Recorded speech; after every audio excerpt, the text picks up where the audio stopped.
নিরিবিলি বসে বসে ডাকতে হবে, লা ইলাহা ইল্লাল্লাহ, লা ইলাহা ইল্লাল্লাহ, লা ইলাহা ইল্লাল্লাহ মুহাম্মাদুর রাসূলুল্লাহ।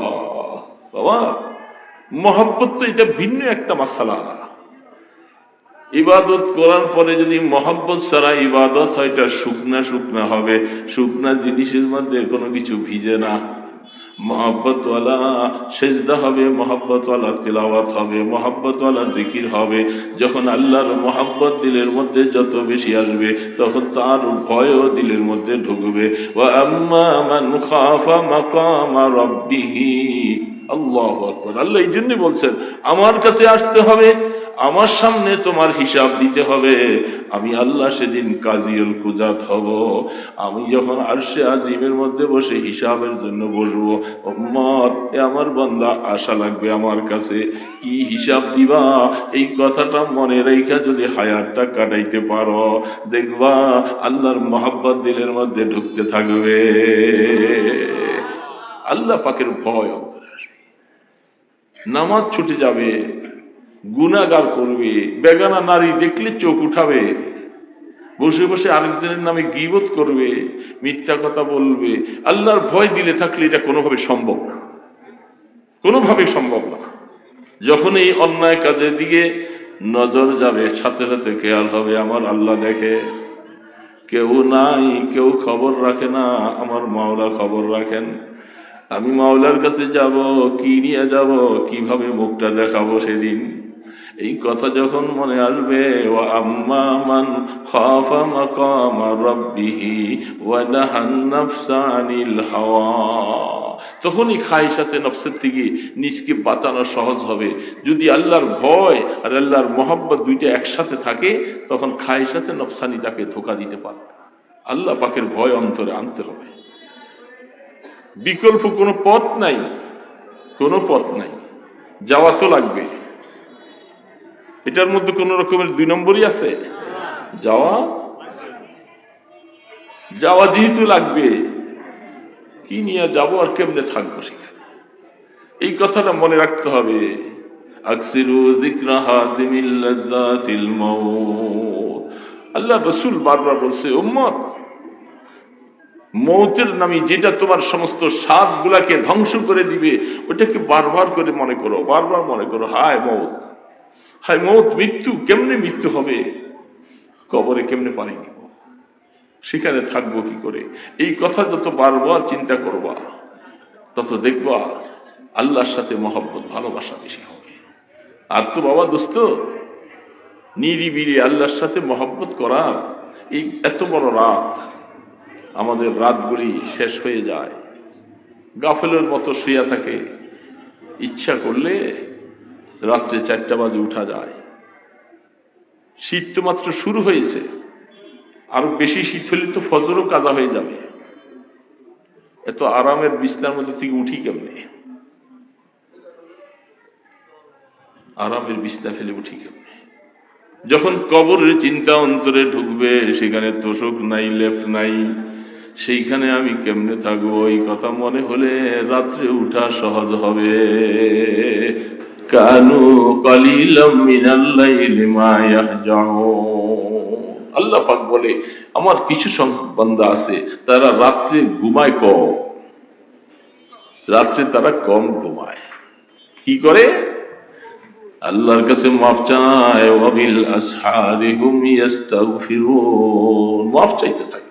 আল্লাহ গুনাহ করেছি, মাফ করে দাও, গুনাহ করেছি, মাফ করে দাও।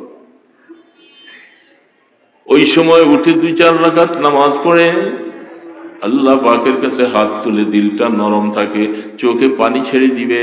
আর যখন চোখে পানি ছাড়বে, দোস্ত মনে করবা আল্লাহর রহমত তোমার দিকে নাজিল হয়েছে। গুনাহ আল্লাহ মাফ করে দিবে। অনেক অনেক বুড়ারা পারে, চেষ্টা করে, আর যদি গাফলতি করে তাহলে উঠা যাবে না। আজকে উঠবো না, কাল উঠবো, কাল না পরশু করতে করতে রাত শেষ হয়ে যাবে। রাত্রির শেষ ভাগে ইবাদতের মজাওয়ালা ইবাদত। যারা আল্লাহর ওলি হইছেন, তারা রাত্রির শেষ ভাগে উঠেই আল্লাহকে রাজি করেছে। আহা,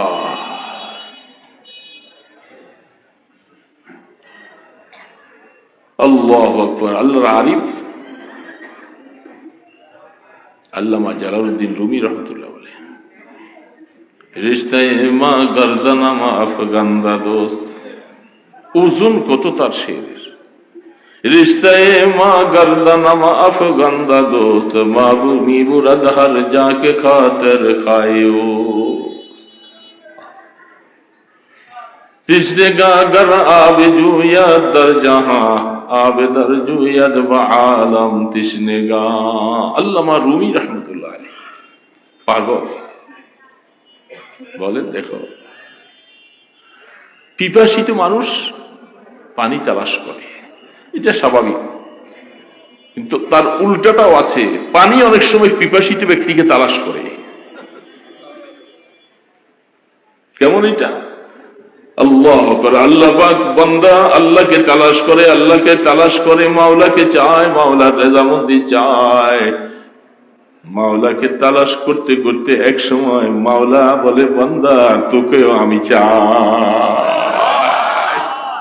রিশতায়ে মা গর্দানামা আফগান্দা দোস্ত, মে বুরাদ হর যাকে খাত। আল্লাহ, তোমার কুদরতি কিছু মানুষ আছে, এই মানুষগুলার গলার মধ্যে তোমার কুদরতি একটা লেগাম পরাইয়া তুমি যখন তোমার দিকে টানতে থাকো, বান্দা সেই বান্দা আর ঘুমাইয়া থাকতে পারে না। সে উঠে যায়, উঠে ডাকে আল্লাহু আল্লাহ, আল্লাহু আল্লাহ, আল্লাহু আল্লাহ, আল্লাহু আল্লাহ, আল্লাহু আল্লাহ। आहा किसको पुकारे मुझसा भिखारी, आए मेरे मौला, आए मेरे बारी। ओ जाना जी मुझसा बीनारी, आए मेरे मौला, आए मेरे बारी। क्या हशर होगा वहशत है तारी, ऐ मेरे मौला, ऐ मेरे बारी। अल्लाहु अल्लाह। मौलाके गभीर राते দেখে দেখো বাবা কত মজা লাগে। মজা কাকে বলে? মজা পাওয়ার জন্য সময়, নিরিবিলি সময়, মোবাইল নাই, স্ত্রী পুত্র নাই, ছেলে মেয়ে নাই, বন্ধু বান্ধব নাই, শুধু একা আমি আর আমার মাওলা ছাড়া আর কেউ নাই। ওই সময় দেখবা মাওলায় কুদরতির রশিটা যখন গলায় লাগাইয়া দিবে, বান্দা তুমি অন্যদিকে যাইতে পারবে না, তোমাকে টেনে টেনে মাওলা তার মহব্বতের সাগরের সাথে মিলাইয়া দিবে।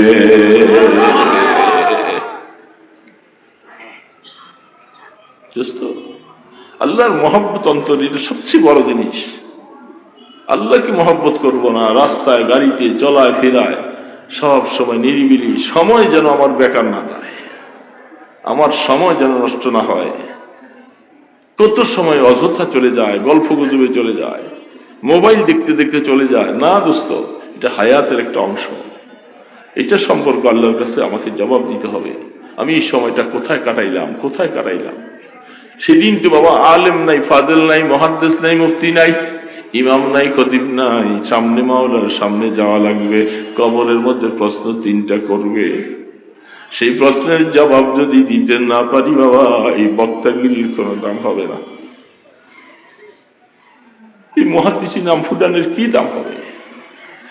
প্রশ্ন তো করবে, করবে না বাবা? সেই প্রশ্নের জবাব কেমনি দিব? এই জন্য চিন্তা। হযরতে খাদিজা রাদিয়াল্লাহু তাআলা আনহা দুনিয়া থেকে চলে যাবে, আল্লাহর হাবিবকে বলতেছেন, ওগো রাহমাতের নবী, আমি বয়স বেশি হয়ে গেছে, আপনার থেকে অনেক বেশি, আমি তো চলে যাচ্ছি, আমি আপনার আগেই সম্ভবত দুনিয়া থেকে চলে যাব। আমার একটা আবদার আপনার কাছে, আমি তো আপনার খেদমত কিছুই করতে পারি নাই, অথচ জীবনটা সব বিলীন করে দিয়েছে, কিছুই করতে পারি নাই। আমি যখন মরে যাব, আমার কাফনের ভিতরে আপনার গায়ের একটা জামা পরাইয়া দিবা। কবরের চিন্তা কিভাবে ঢুকছে ভিতরে? আপনার একটা গায়ের জামা আমার কাপড়ের জানাজা আপনি পড়াবেন, আমার লাশটা কবরে রাখলে আপনি একটু শিওরের মধ্যে দাঁড়াইয়া থাকবেন।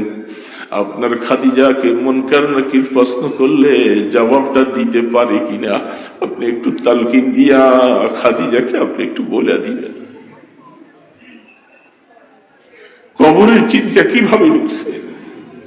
যিনি সর্বপ্রথম ইমানদার, আল্লাহ রসুলের ঘরে জীবন কাটাইয়া হযরতে খাদিজা এত খেদমত ইসলামের করেছে পাওয়া, কিন্তু তিনি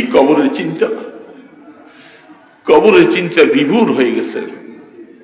আল্লাহর হাবিব রওজার ধারে আরাম করতেছেন, কিন্তু রসুল যখন খাদিজাকে জান্নাতুল মুআল্লার কবরস্থানে, ওই সময় কাফের মুশরিকেরা বহু দুশ্মন, রসুল কবরে খাদিজাকে রাখছে, রাখার পরে একটু কবরের পাশে দাঁড়িয়ে আছে। সাহাবায়ে কেরাম দূরে দাঁড়িয়ে আছে, রসুলকে একা রেখে যাইতে পারে না। কাফের মুশরিকেরা কোন দিক দিয়ে কোন অসুবিধা করে। আল্লাহ রসুল মনটা ভাঙা, সাথী জীবনে এই খেদমত যা করেছে খাদিজা, আজকে খাদিজাকে মাটিতে দাফন করে দিয়েছে। আল্লাহ রসুলের চোখে পানি পড়ে, দাঁড়িয়ে আছেন। আল্লাহ পাক বললেন, জিবরিল আমার বন্ধুকে জিজ্ঞাসা করো তিনি দাঁড়িয়ে রয়েছেন কেন। আল্লাহ সব জানেন। আমি খাদিজার সাথে ওয়াদা করেছিলাম তাকে দাফন করার পরে একটু কবরের পাশে থাকবে, আমার বন্ধুকে চলে যেতে বলো। খাদিজার প্রশ্নের জবাব দেওয়ার জন্য তাকে দাঁড়াইয়া থাকা লাগবে না। খাদিজার প্রশ্নের জবাব তো আমি আল্লাহ দিয়ে দিব। যে খাদিজা ইসলামের জন্য, দ্বীনের জন্য সারাটা জীবন বিসর্জন করে দিয়েছে। কবরের চিন্তা কিভাবে ঢুকছে রে বাবা? সেখানে কিসের মুহাদ্দিস, মুফতি, বক্তা? আমাদের কি হালাত, কি নিয়ে কবর দিকে যাওয়া শুরু করেছি। কবর যে কি হবে বাবা, কবর কি হবে? দোস্ত, কবরের চিন্তা ঢোকা লাগবে। হায়াত কতদিন আছে জানি না, কমপক্ষে আল্লাহ যেন ওই সময় কবরের ডাক দেয়, গুনাহ যদি আল্লাহ মাফ করাইয়া কবরের ডাক দেয়। আল্লাহ ওয়ালাদের গ্রাম নাকে লাগে। নাকটা তো সেরকম বানাতে পারি নাই, যদি নাক তৈরি হয় আল্লাহ ওয়ালাদের গ্রাম পাওয়া যায়। নবী করিম সাল্লাল্লাহু আলাইহি ওয়াসাল্লাম তিনি একবার বলছিলেন, ইন্নী লা আজিদু রিহ মিন কেবালে ইয়ামান, ইয়ামানের দিকের থেকে আমি একটু গ্রাম পাইতেছি। ইয়ামানের মধ্যে আমার একজন আশিক উম্মত সেখানে বাস করে, সেখান থেকে আমি কিছু গ্রাম পাচ্ছি। সে আশিক উম্মত আল্লাহর হাবিবের সাথে সরাসরি সাক্ষাৎ করতে পারেননি। মুসলিম শরীফের মধ্যে হাদিসটুকু আসছে, শুধু একটাই ওজর, তিনি মার খেদমত করে রাসূলের সাথে সাক্ষাৎ করতে পারেন, যাকে ওয়াইসুল করনি বলা হয়। সেই ওয়াইসুল করনি রাহমাতুল্লাহ আলাইহি, আল্লাহ রসুল তাকে অত্যন্ত ভালোবাসতেন, সে রসুলকে অত্যন্ত ভালোবাসতেন। কেন সাক্ষাৎ করতে পারেন নাই সেগুলি অনেক কথা। এই জন্য রসুল বলেন যে আমি ইয়ামানের দিক থেকে গ্রাম পাই, সেখানে আমার আশিক। বলে গেছেন ওমর, তার হাতের মধ্যে একটা সাদা শ্বেত রোগের মতো দাগ থাকবে, তার নাম ওয়াইসুল করনি। যদি তোমাদের সাথে সাক্ষাৎ হয়ে যায় তাকে বলল যেন আমার উম্মতের জন্য একটু দোয়া করে।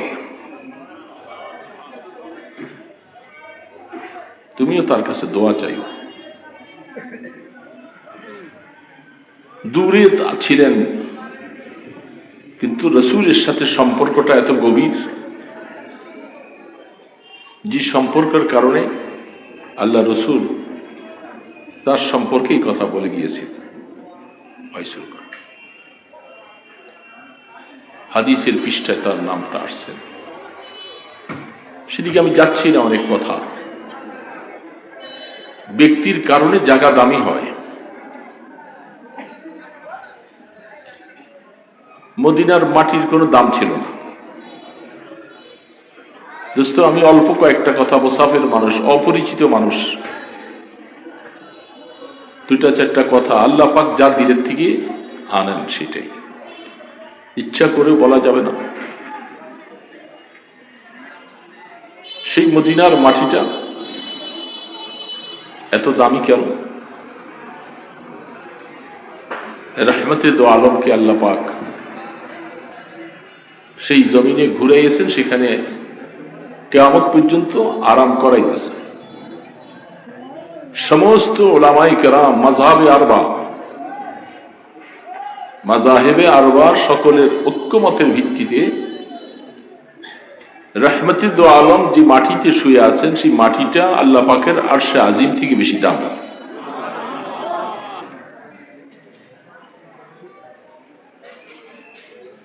দীর্ঘ সময় আমরা আলোচনা শুনতে শুনতে আমরা সব তিক্ত হয়ে গেছি, ক্লান্ত হয়ে গেছি, যার কারণে আমাদের সুবহানাল্লাহটা বলতে অনেক কষ্ট হয়েছে। মুসলমানের সুবহানাল্লাহর আওয়াজ এত ক্ষীণ হবে, এত ছোট হবে, এটা বড় তাজ্জুবের কথা। আল্লাহর হাবিবের পৃষ্ঠ মোবারকের সাথে মাটিটা লেগে আছেন, এটা আরশের থেকে দামি, এই কথাটা কি সাধারণ কথা? এই কথার পরে সুবহানাল্লাহ আসা উচিত না। বুখারী শরীফে একটা সরা লিখেছেন খায়রুল জারিওয়ালা। বুখারী শরীফের শেষ বাবটা ওয়ানাজাউল মাওয়াজিন আল কিসত লিয়াউমিল কিয়ামা, সেই বাবের আঙ্গিকে যে তসবির, যে হাদিসটা আনছেন, সেটা আমি এখন বলতে যাচ্ছি না, রাত অনেক বেশি হয়ে যাবে। 6 ঘন্টা সফর করে আসছি, আবার যাইতে তো 6 ঘন্টা। যদি আল্লাহ সহি সালামতে পৌঁছান, রাত কোথায় কাটবো, সময় কখন যাবে, কি হালাত, আল্লাহ পাক ভালো জানেন। শুধু হযরতদের বারবার বলার কারণে আমি অসুস্থ মানুষ, প্যারালাইসিসের মানুষ, স্ট্রোকের মানুষ, হাঁটতে পারি না, চলতে পারি না, কোনো রকম করে চলি। আসছি আপনাদের সামনে, আমার একটা বিশ্বাস যে আমি আপনাদের থেকে একটু দোয়া পাব। মুমিনদের জবান থেকে আরেকজন মুমিনের জন্য দোয়া আসলে এটা আল্লাহ পাক কবুল করে।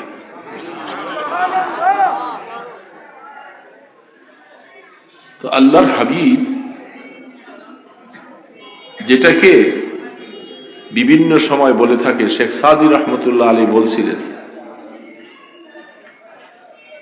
তিনি এই দিকে ইশারা করে বলছিলেন, গেলে খুশবু দার হাম্মামে রোজি রসি দস্তে মাহবুবে পদস্তম বগুফদামন গেলে নাচি যে বুদাম ওয়ালেকিন মুদ্দতে বাগুল নেশাস্তম জমালে হাম নশি দরমন আসর কর ওগর নামন হামা খাকম কি হস্তম। সুবহানাল্লাহ। কত আবেগের সাথে মহব্বতের ভালোবাসা নিংড়ানো শব্দগুলি তিনি বলে গেছেন। তিনি যখন বলছিলেন তখন তার দিলের হালাতটা কেমন ছিল, কি অবস্থায় তিনি বলছেন। আমরা তো কিতাব থেকে পাইছি, এখন মুখস্থ করেছি, সেই হালাত আমার অন্তরে আসবে না, আমার জীবনে আসবে না, কারণ যিনি এটা লিখছেন আর বলছেন তার মনের হালাতটা ওরকম ছিল।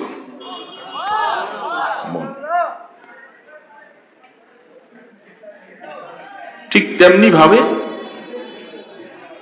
মদিনার মাটি সম্পর্কে এই কথাটাই, রওজায়ে আতহারে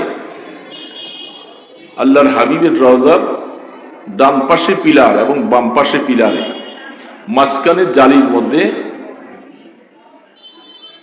বড় চাঁদওয়ালা মুহাম্মদুর রাসূলুল্লাহ লেখা, তারপরেরটা আবু বকর, তারপরে ওমর।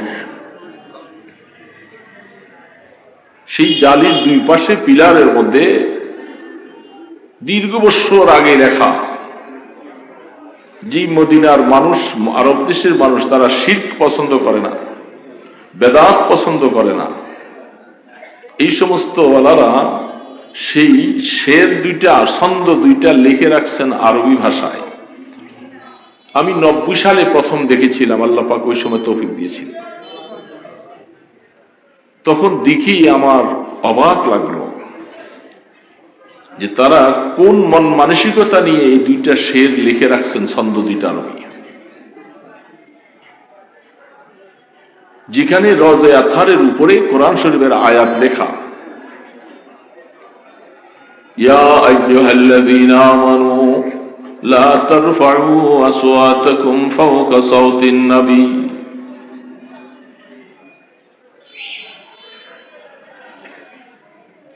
পাশে লেখা ইন্নাল্লাযীনা ইয়াগুদ্দুনা আসওয়াতাহুম ইনদা রাসূলিল্লাহ উলাইকাল্লাযীনা ইমতাহানাল্লাহু কুলুবাহুম লিত্তাকওয়া। এগুলির অনেক জামে মানে তাকরীর লিখেছেন আল্লামা রুহুল মানিওয়ালা। তিনি তো মারিফতওয়ালা মানুষ, সর্বশেষ তাফসীর তার রুহুল মানিওয়ালা। দেখবেন যে সেখানে কি আনোখা কি লেখাটা লিখছেন। এই আয়াতগুলি লিখছেন রওজা আতহারের উপরে কেন লিখে রাখছেন, রওজার শান বয়ান করতেছেন। রাসূল যেন এখনো মদিনা শরীফে মেহরাবে বসা এই অবস্থায় যেরকম তার শান, ইজ্জত, কদর, আদব, ঠিক কবরের মধ্যে আরাম করতেছেন, এখনো ঠিক হুবহু তাই রাখতে হবে। চুল পরিমাণ আদবের খেলাপ করা যাবে না। রাসূল রওজায় আরাম করতেছেন, হায়াতুন নবী, জিন্দা নবী, তিনি সেখানে শুয়ে আছেন। এই জন্য আরবরা আয়াতটা লিখে রাখছেন, এই আগন্তক পৃথিবীর প্রত্যন্ত অঞ্চল থেকে তুমি আসবা, রওজা আতহারে সালাম দিবা, সালাম দেওয়ার আগে আয়াতের প্রতি খেয়াল রাখবা, খবরদার কোন রকমের বেয়াদবি যেন না হয়, আওয়াজ যেন বড় না হয়, খুব সাবধানের সাথে এই জায়গাটা অতিক্রম করবে আর সালাম দিবে। যদি তুমি সাবধানতা অবলম্বন না করো আর বেয়াদবি যদি হয়ে যায়, তুমি হেদায়েত থেকে মাহরুম হয়ে এখান থেকে যাওয়া লাগবে। যেমনটা হায়াতে থাকতে আল্লাহ রাসূলের সামনে আয়াত নাযিল করে বলছিলেন, আন তাহবাতা আমালুকুম ওয়া আনতুম লা তাশউরুন। রাসূলের সামনে বড় আওয়াজে কথা বললে তোমার ঈমান নষ্ট হয়ে যাবে। আন তাহবাতা আমালুকুম আই আন তাহবাতা ঈমানুকুম, তোমাদের ঈমান শেষ হয়ে যাবে। সেখানে তিনি আয়াতগুলি লিখে রাখছেন। কত আদবের লিহাজে সেখানে জিয়ারতে যাওয়া লাগবে। কিন্তু আফসোস হলো উম্মতে মুসলিমার মধ্যে কিছু সংখ্যক ছাড়া বাকি ওয়ালাদের কাছে সেই আদবের কোনো লেহাজ নেই। তারা মনে করছেন রাসূলকে তো দেখা যায় না, রাসূল এখানে নাই, কি অবস্থায় আছে, আমি আসছি সালাম দিতে। পাগলের মতো, উন্মাদের মতো এদিক সেদিক চুকিমুখি চাই আর সালাম একটা দিয়ে চলে আসলো। কিন্তু এই সালামের ওজন নাই, যে ওজন নিয়ে সালাম দেওয়া দরকার ছিল সেখানে। যে আকাবিরিনরা সেই রওজার সামনে যাইবার সময় পা দুইটাকে পিছনে রেখে আপুর গায়ে হামাগুড়ি দিয়ে দিয়ে সামনে গেছে, পা সামনে দিয়ে যাওয়ার সাহস পায় নাই। কারণ আমি পা সামনের দিকে চলবো আর আল্লাহ রাসূল কয়েক গজ নিচে হায়াতুন নবী দেখে আছে আমার দিকে, আমার সালাম শুনতেছেন। সেখানে কত আদব রক্ষা করতে হবে, খুব সাবধানের সাথে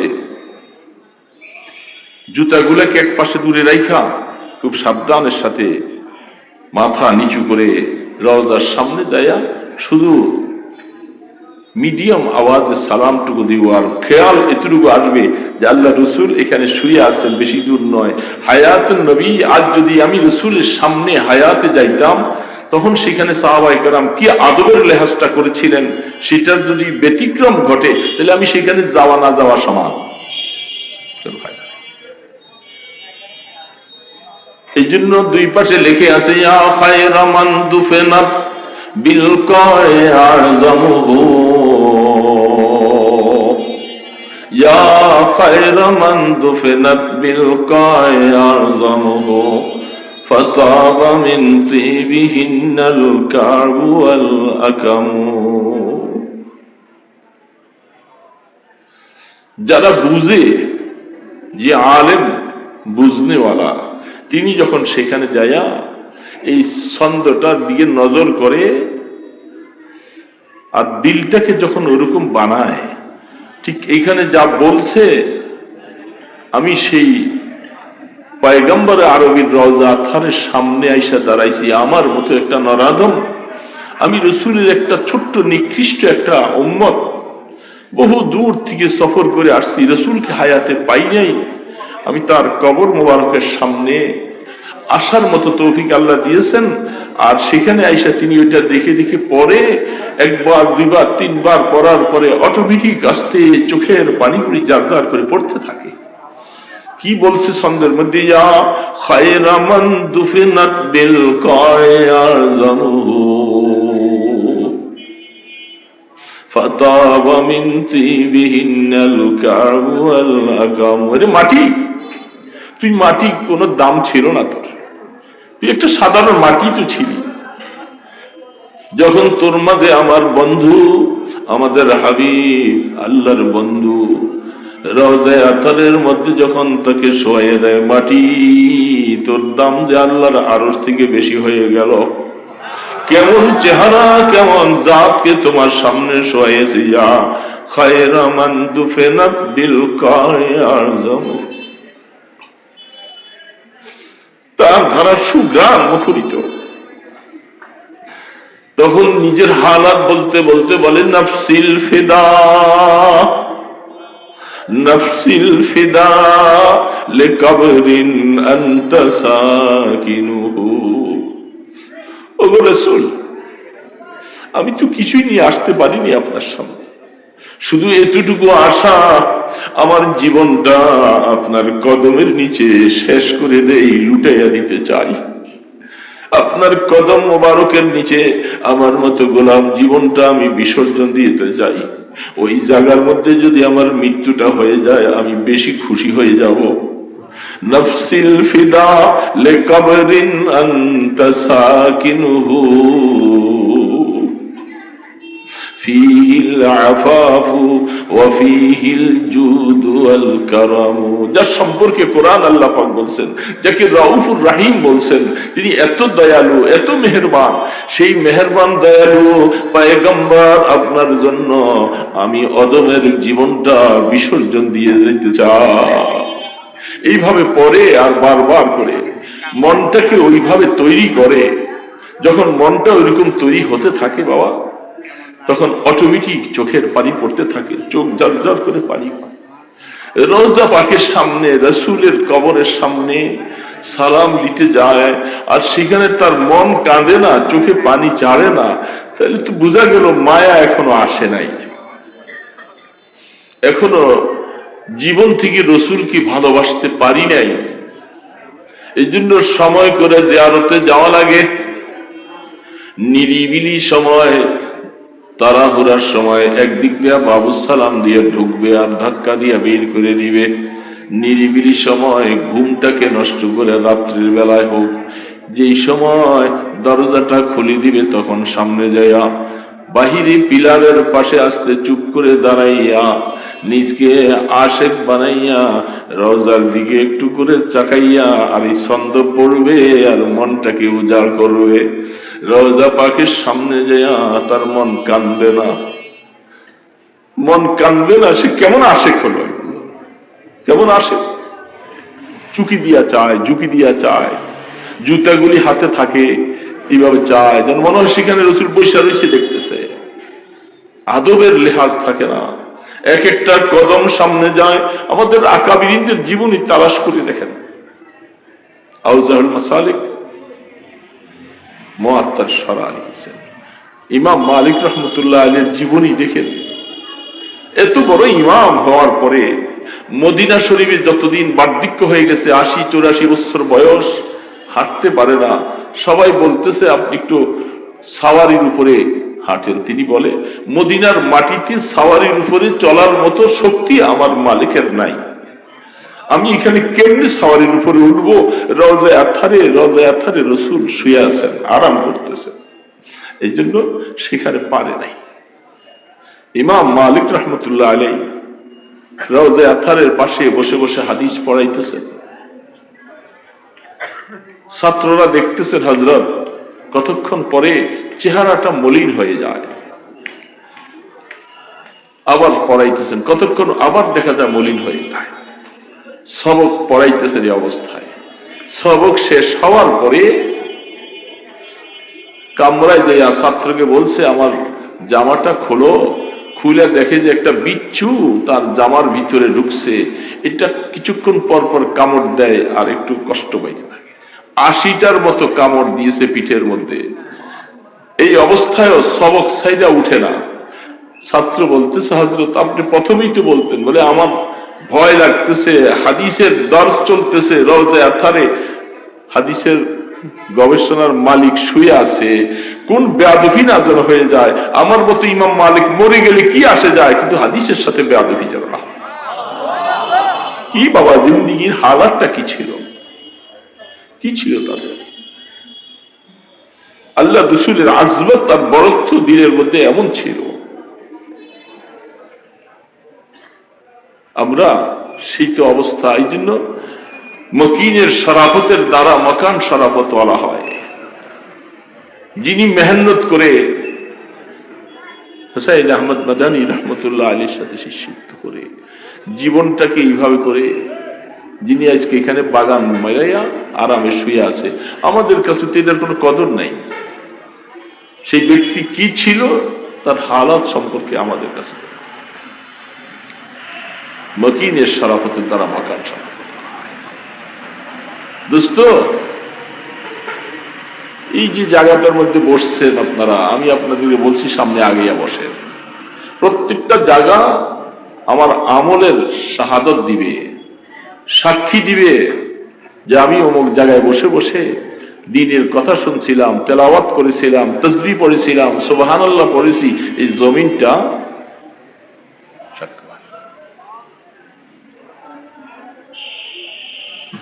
আল্লাহু আকবার। এই জন্য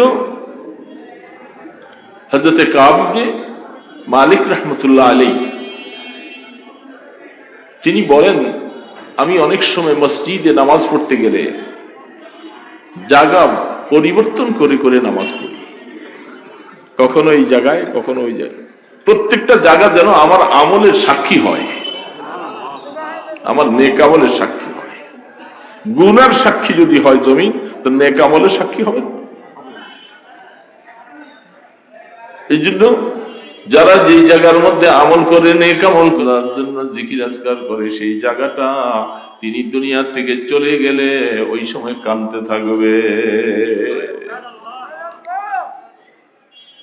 কোরআন বলতেছে, ফামা বাকাতিস সামাওয়াতু ওয়াল আরদ। কাফের মুশরিক মারা গেলে আসমানও কান্দে না, জমিনও কান্দে না। কজিয়ায় নকিস বলতেছে, বুঝা যায় নেককার মারা গেলে আসমানও কান্দে, জমিনও কান্দে। বজাহের বা হামা মরদম নেশাস্তা, বাবাতেন আজ হামা খাতের গুজস্তা। বজাহের সেজদগা হাসে ই জমি বুদ, বাবাতেন মসজিদ আরশে বরিবু। বাবা, চিনা বড় মুশকিল, বহুত মুশকিল চিনা। কারো এক একটা সেজদা অনেক দামি, অনেক দামি, অনেক দামি। এ বাবা, চিনা যায় না, বোঝা যায় না। এই জন্য প্রত্যেকটা জায়গাকে সাক্ষী বানাই আল্লাহ। যখন দুনিয়ার থেকে চলে যাব, নেককারেরা কোন জমিনের উপর দিয়ে যখন হেঁটে যায়, জমিন গর্ব করে আর বলে, আল্লাহ তোমার এই নেককার বান্দা চলে গেল। আসমান কান্দে, জমিনও কান্দে। জিন্দিগি তো এটার নাম জিন্দিগি, হায়াত।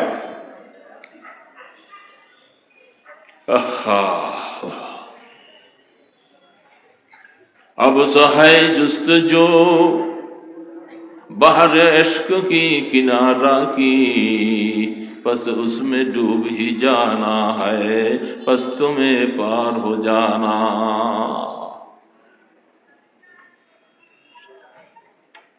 আল্লাহ বলে, আল্লাহ সুবহানাহু ওয়া তাআলার মহব্বতের যে একটা সাগর, ভালোবাসার যে একটা সাগর, এটার কিনারা কোনোদিন খুঁজে পাওয়া যাবে না।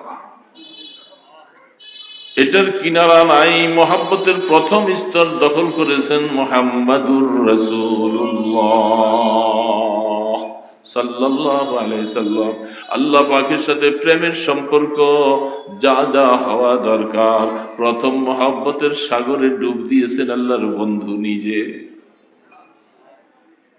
এত প্রেম আর এত ভালোবাসা হওয়ার পরেও বলে, আল্লাহুম্মা লা উসি সানান আলাইকা আনতা কামা আসনাইতা আলা নাফসিক। আল্লাহ, আমি আপনার তেমন কিছুই প্রশংসা করতে পারলাম না, আপনার সিফাখানি করতে পারলাম না। রাসূল বলতেছে, আপনার প্রশংসার জন্য আপনি নিজেই যথেষ্ট। এই জন্য আল্লাহ, আমি যা কিছু করলাম এটা আমার শান হিসাবে আমি করেছি, আপনার শান হিসাবে করতে পারি নাই। দোস্ত, রসুল বলতেছে ঠিক মহাব্বতের সাগরে ডুব দেনওয়ালা প্রথম ব্যক্তি আল্লাহ রসুল। এটার মধ্যে কিয়ামত পর্যন্ত আনেওয়ালা কাসেম নানতবী, হাজী ইমদাদুল্লাহ মুহাজিরে মক্কি, খলিল আহমদ চাহারনপুরি রহমতুল্লাহ আলাইহি, রশিদ আহমদ গাঙ্গুহি, হুসাইন আহমদ মাদানী, এই ধরনের যত বড় বড় আকাবিরিনরা আমাদের দেশের মধ্যে থেকেও যারা দুনিয়া থেকে চলে গেছে, তারা আল্লাহর মহাব্বতের সাগরে ডুব দিয়েছে, কিনারা খুঁজে পায় না।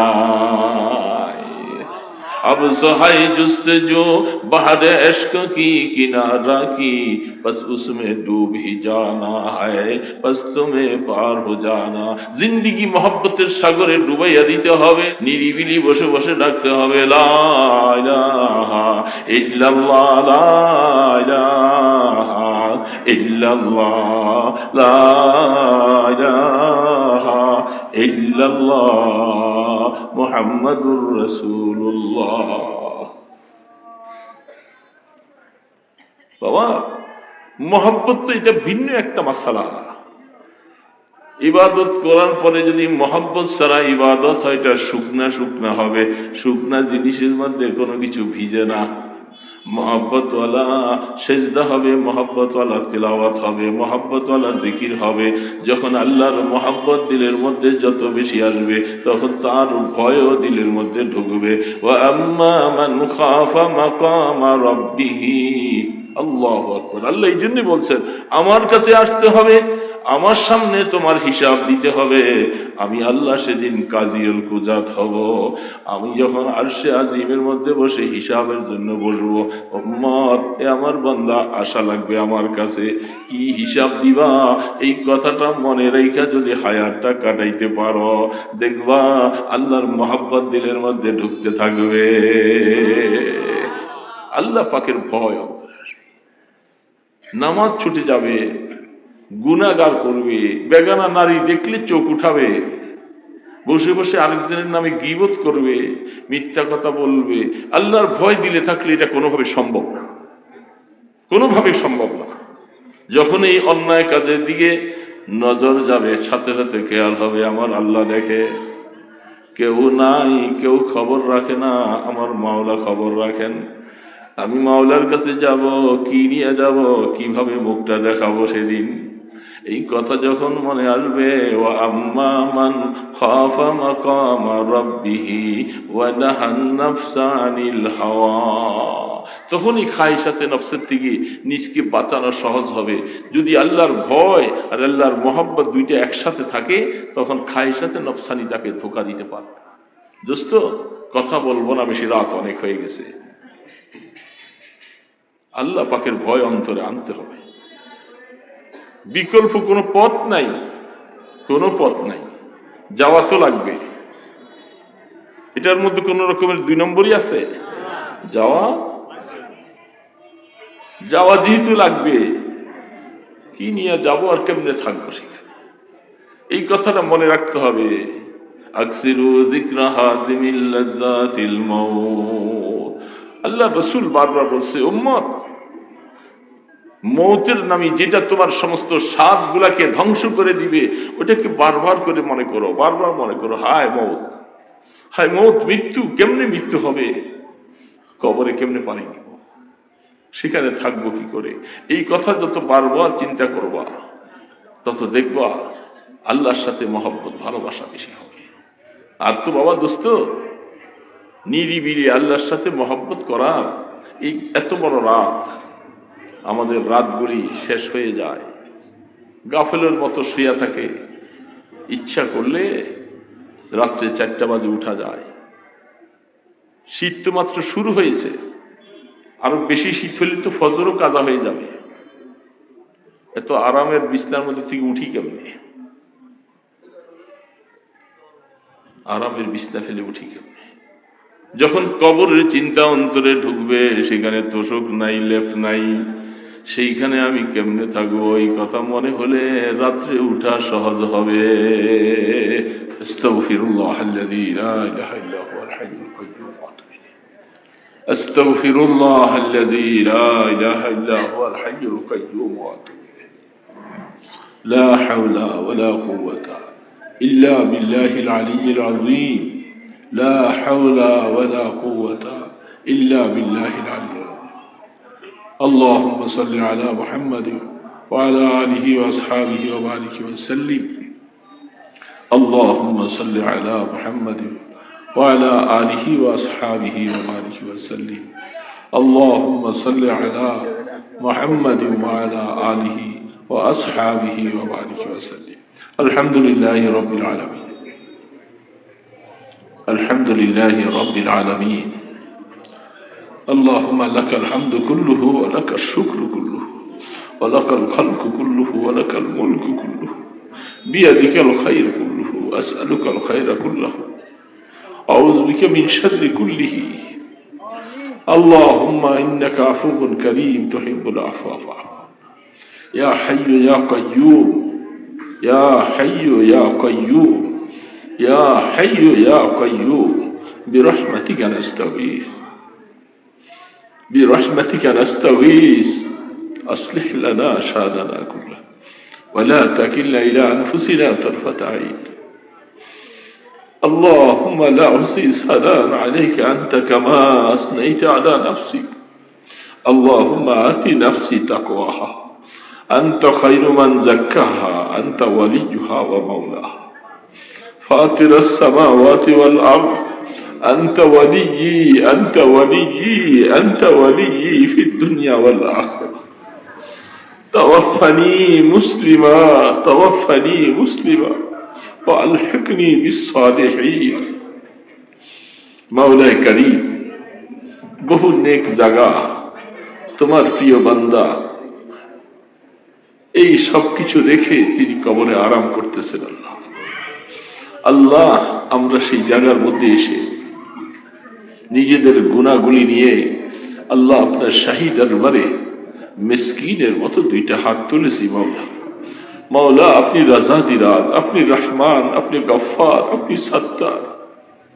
ইয়া আল্লাহ, মেহেরবানি করে আমাদের গুনাহগুলি মাফ করে দাও। আল্লাহ, আমাদেরকে গুনাহগার বানাইয়া কবরে নিয়েন না মাওলা। আমরা কবরে যাওয়ার মতো তেমন সামান কিছু করতে পারি নাই মাওলা, স্বীকার করতেছি আপনার কাছে। আপনি দয়া করে আমাদেরকে মাফ করে দেন আল্লাহ। আল্লাহ, মওতের সময় আমাদেরকে বেইজ্জতি করেন না মাওলা। মাওলা, এই সময় রহমতের মওত দান করিও আল্লাহ। উখরুজি রাদিয়াতাম মারদিয়া। এ মাওলা, ওই সময় ফেরেশতার মুখে এই বাণীটা আমরা শুনতে চাই, তুমি আল্লাহর উপরে রাজি হইয়া তুমি কবরে যাও। মাওলা তোমার উপরে রাজি, তুমি মাওলার উপরে রাজি। আল্লাহ, এমন একটা ঘোষণা শুনে আমরা কবরে যাইতে চাই। আল্লাহ, আমাদের কবরকে রহমতের কবর বানাইয়া দিয়ে আল্লাহ। আল্লাহ, কবরে নিয়ে আমাদেরকে পিটাইয়েন না মাওলা, কবরে নিয়ে পিটাইয়েন। কবরে কেউ নাই মাওলা, তুমি ছাড়া আমাদের কেউ নাই মাওলা। মুনকার নাকিরের সওয়ালের জবাব আপনি আসান করে দিয়ে মাওলা। মাওলা, মাওলা, আমরা গুনাহ করলেও আপনার রহমত থেকে নৈরাশ হই নাই আল্লাহ। আল্লাহ, দয়া করে আমাদের সকলকে রহমতের হাতে ধরে নেন আল্লাহ। আল্লাহ, আমাদের দিলের মধ্যে আপনার মহাব্বত দিয়ে দেন আল্লাহ। আল্লাহ, আপনাকে ভালোবাসতে চাই আল্লাহ। আপনাকে আমাদেরকে একটা ফোঁটা মহাব্বত দান করেন আল্লাহ। আল্লাহ, আমাদের আকাবিরিনদেরকে আপনি মহাব্বতের সাগর দিয়েছেন আল্লাহ, আমাদেরকে একটা ফোঁটা নসিব করে দেন মাওলা। এ মাওলা, মাওলা, আমল আমার ডান হাতে দিও আল্লাহ, হিসাবের কড়াকড়ি করো না মাওলা। কিয়ামতের ময়দানে আরশের ছায়া নসিব করে দিও, আপনার হাবিবের হাতে হাউজে কাউসার নসিব। আল্লাহ, জান্নাতুল ফিরদাউস চাওয়ার জন্য আপনি রাসূল বলছেন আল্লাহ। আল্লাহ, আমাদেরকে আপনি দয়া করে একটু জান্নাতুল ফিরদাউসের মালিক বানাইয়ে দিয়ে না।